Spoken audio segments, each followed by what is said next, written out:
Let's take a look at my favorite way to save images for the web in this lesson. I'm in the Lesson 6 folder, and in the Images folder, I've opened the image called Bean Blossom Large. It's a JPEG that's much too large to go up on the web, but it's a beautiful photo, and I want to size it down. Making graphics to use on your blog site or you're uploading photos to Facebook, you certainly don't want to upload enormous photos, so this is a great feature.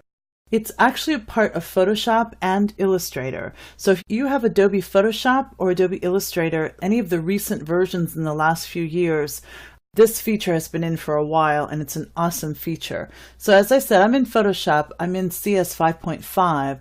Up under the File menu, there is a Save for Web and Devices, and that's what I'm using. The keyboard shortcut for Mac users is Command-Option-Shift-S for save, and Control-Alt-Shift-S for save for Windows users. So let's go in and take a look at it. First of all, when you open it, you have 4 tabs up here at the top. Original is going to show you your unchanged image, and I'm actually going to use one more shortcut to show me my whole image. I'm using Command-0 on the Mac and Control-0 on Windows so that I can see the entire photo.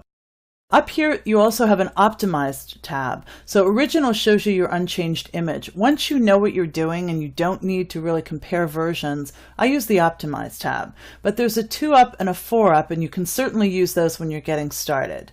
So I'm on 4-up right now. The first thing I like to do is go to each one of these has a modem speed that you can set for each one individually. I use 56K. In my dream world, everyone would have a T1 line, but the reality is if you're dealing with the general public, there are people who are still going to be on dial-up or have another type of slow connection. So you certainly want to prepare your images for the worst possible scenario. The one that has a blue line around it is the one that you're working on. So I'm working on this one right now. If I go over here to my Optimize palette, and again, we are optimizing our images, what that means is we're making decisions on quality versus file size. I'm going to go up here to JPEG, and I'm going to set this one to low.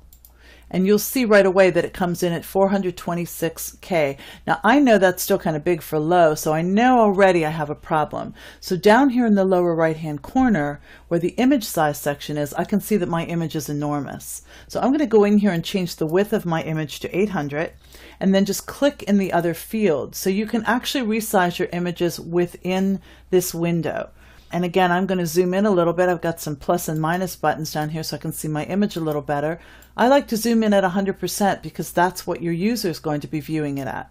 Such a beautiful bridge, isn't it? So I'm at 800 for my width. I've got my JPEG set to low, and it's down to 56K. I'm going to click on this one and change it to JPEG and set this one to the highest possible, which is maximum. This one is 12 times the size, or actually in this case 10 times the size. It's 570K. But I've got much cleaner, sharper edges. So this is way too big for on the web, but I wouldn't want my image to look like this either. So I have some in-between settings that I could use and play with. I also have some quality and blur settings that I can play with. If I had masked this photo so that the background was transparent, you can't get transparency in a JPEG, but you could go in here with the matte and put a solid color behind it, typically the color of your web page, so that it has the illusion of being transparent. So those are the JPEG settings. I also have a progressive button up here, so I can save a low, medium, and high quality version of my image all in one so that they're loading simultaneously while the person is waiting. If they have a slow connection, they at least have something they can be looking at.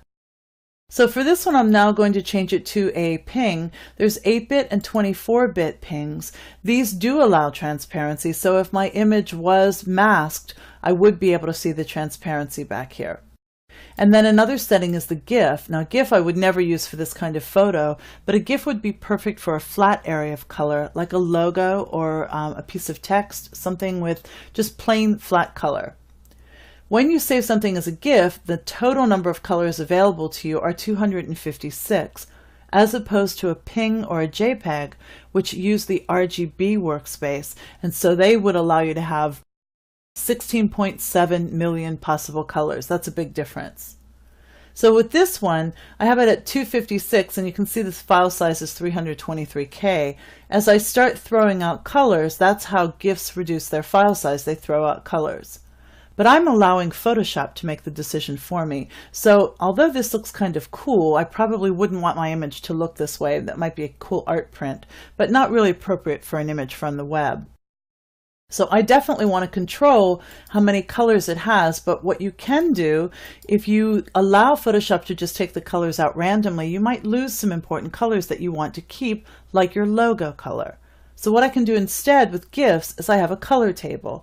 I can get my little eyedropper tool over here, and I can click on a color, and I can click this little padlock and lock that color.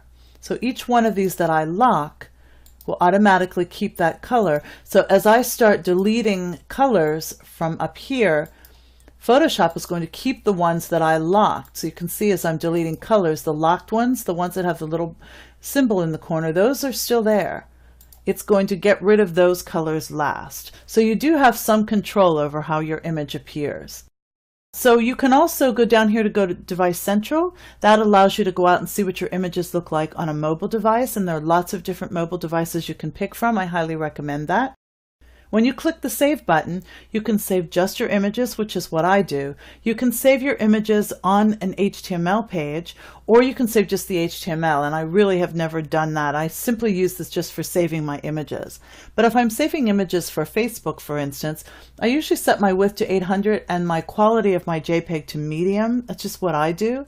But it depends on your situation and what your photo is for. If these are product photos for your company, you definitely want the highest quality you can get and still keep the file size manageable. So this is the Save for Web and Devices feature of Adobe Photoshop and Adobe Illustrator, and it's my favorite way of saving images for the web.